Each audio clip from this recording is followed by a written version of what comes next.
রঙের মেলা আসছেন 20 টাকায় পাচ্ছেন, এই যে খালি 100 টাকার মাল। দেখে মনে হবে ঈদের বাজার, ভিড় ঠেলে সামনে এগোনোই দায়ী।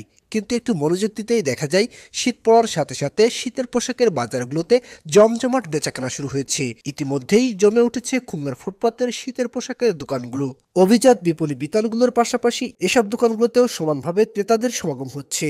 সস্তা ও কম দামের পোশাক পাওয়ায় নিম্ন ও মধ্যবিত্ত ক্রেতাদের পছন্দ ফুটপাতের এসব দোকানের পোশাক। ক্রেতারা নিজের ও পরিবারের সদস্যদের জন্য শীতের পোশাক কিনছেন। তারা বলছেন, এবছর শীত ইতিমধ্যেই জেঁকে বসেছে, এজন্য তারা শীতের পোশাক কিনতে শুরু করেছেন। এই 2-3 দিন আগে একটু শীত পড়ছে, তারপরে ঠান্ডা প্রচুর, বাচ্চা আছে, তাদের শীতের কাপড় মার্কেটে আইসি কিনতে। যদি পছন্দ হয় কিনে নিয়ে যাব, শীতের মার্কেট করতেই এমনি খুলনা আইসি।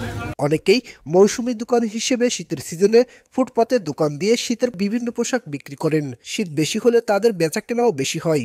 অনেক দোকানি আশাবাদী এবছর তাদের বেচাকেনাও বেশি হবে। যেহেতু শীত পড়ছে, সবাই তো মনে করেন কিনবে মোটামুটি। এখানে লেডিস কালেকশন আছে, তারপর পুরুষদের হুডি আছে, বিভিন্ন রকমের।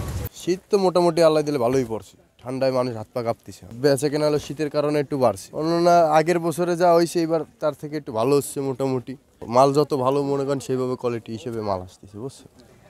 আমি 8-10 বছর ধরে বেচাকেনা করতেছি, তাই তার থেকে এই বছরটা ইনশাল্লাহ অনেক ভালো বেচাকেনা।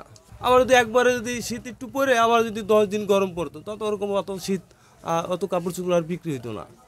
এই তুলনায় অন্যান্য বছরের তুলনায় এই বছরে মোটামুটি শীত লাগাতার আছেই।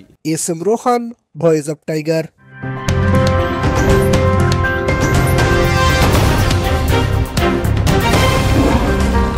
Voice of Tiger.